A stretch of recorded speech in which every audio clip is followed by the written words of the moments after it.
Unified pension scheme क्या है, इसके तहत कितनी पेंशन मिलेगी, हर एक सवाल का जवाब आपको इस वीडियो के जरिए मिलेगा, इसलिए वीडियो को अंत तक देखिएगा। और खबरों के लिए अगर न्यूज़ 18 इंडिया के यूट्यूब चैनल को अभी तक आपने सब्सक्राइब नहीं किया है तो सबसे पहले हमारे चैनल को सब्सक्राइब जरूर कर लें। केंद्र सरकार ने यूनिफाइड पेंशन स्कीम को मंजूरी दे दी है। प्रधानमंत्री नरेंद्र मोदी की अध्यक्षता में 24 अगस्त को हुई केंद्रीय कैबिनेट की बैठक में एकीकृत पेंशन योजना यानी यूपीएस पर मुहर लगी।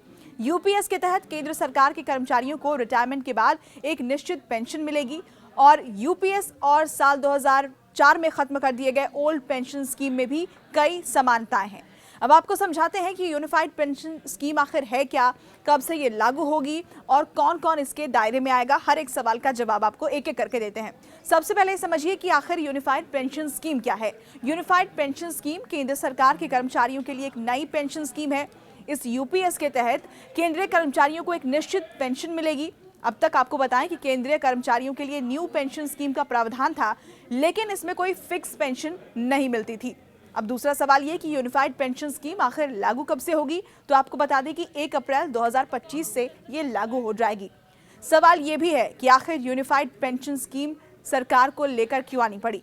अभी केंद्र सरकार के कर्मचारियों को न्यू पेंशन स्कीम का लाभ मिलता है। हालांकि इस स्कीम में उन्हें निश्चित पेंशन नहीं मिलती है, साथ ही अपनी सैलरी से इसमें योगदान देना पड़ता है। इसलिए एनपीएस का लंबे समय से विरोध किया जा रहा था और इसमें बदलाव की मांग उठ रही थी।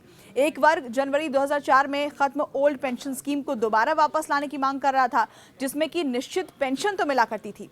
केंद्रीय मंत्री अश्विनी वैष्णव ने प्रेस ब्रीफिंग में बताया कि एनपीएस यानी न्यू पेंशन स्कीम में लंबे समय से रिफॉर्म की मांग उठ रही थी।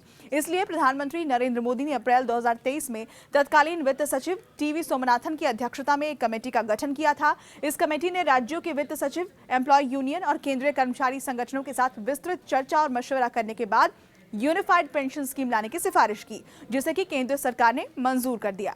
अब ये जान लेते हैं कि आखिर इस पेंशन स्कीम में नया क्या है। देखिए, सबसे महत्वपूर्ण तो यह है कि एक निश्चित पेंशन होगी। यूपीएस के तहत केंद्र सरकार के कर्मचारियों को तय पेंशन दी जाएगी। केंद्रीय कर्मचारी को उसके रिटायरमेंट से पहले के 12 महीनों की बेसिक सैलरी का 50% पेंशन के तौर पर मिलेगा।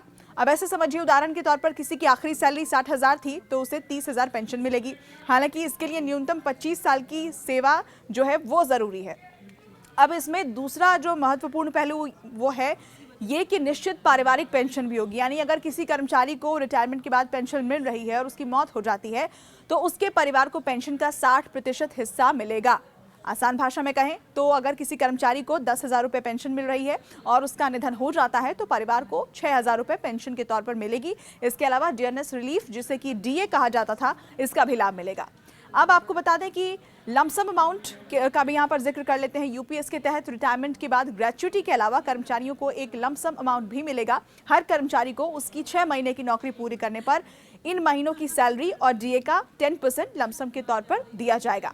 अगर 25 साल से कम नौकरी है तो कितनी पेंशन मिलेगी, सवाल ये भी है। अगर किसी कर्मचारी की सेवा 25 साल से कम है और 10 साल से ज्यादा है तो भी उसे मिनिमम 10,000 रुपये पेंशन दी जाएगी। जैसे कि कर्मचारी ने 11 साल की नौकरी के बाद रिटायरमेंट ले लिया और उस वक्त उसकी बेसिक सैलरी 20,000 ही थी, इस केस में भी उसे 10,000 रुपये महीने पेंशन मिलेगा ही। साथ ही इसमें महंगाई भत्ता भी जो है वो जुड़ जाएगा। सवाल ये भी है कि क्या राज्य सरकार के कर्मचारी भी इसके दायरे में आएंगे? जवाब है नहीं। यूपीएस फिलहाल केंद्र सरकार के कर्मचारियों पर लागू रहेगी, जिनकी संख्या करीब 23 लाख के आसपास है। केंद्रीय कर्मचारियों को यूपीएस और एनपीएस में से कोई एक स्कीम चुननी होगी। राज्य सरकारें भविष्य में इस योजना को अपने यहाँ लागू कर सकती हैं, लेकिन फिलहाल ऐसा कोई प्रावधान नहीं है। अब जो रिटायर हो गए हैं, क्या उन्हें भी यूपीएस का लाभ मिलेगा? सवाल ये भी उठ रहे हैं। केंद्र सरकार के मुताबिक यूपीएस का लाभ उन केंद्रीय कर्मचारियों को भी मिलेगा जो कि 2004 के बाद से एनपीएस में कवर्ड थे और रिटायर हो चुके हैं। सरकार के मुताबिक ऐसे केंद्रीय कर्मचारी जो 31 मार्च 2025 तक सेवानिवृत्त होने वाले हैं या हो चुके हैं, उन्हें यूपीएस का लाभ दिया जाएगा। ऐसे कर्मचारियों ने एनपीएस के तहत जो भी पैसा निकाला है उसे समायोजित करने के बाद यूपीएस के तहत बकाया एरियर दिया जाएगा। सरकार के मुताबिक एरियर का पैसा देने के लिए 800 करोड़ रुपए मंजूर किए गए हैं। अब जल्दी से आपको यह भी समझा देते हैं कि यूपीएस और ओपीएस यानी कि ओल्ड पेंशन स्कीम, इसमें समानता क्या है।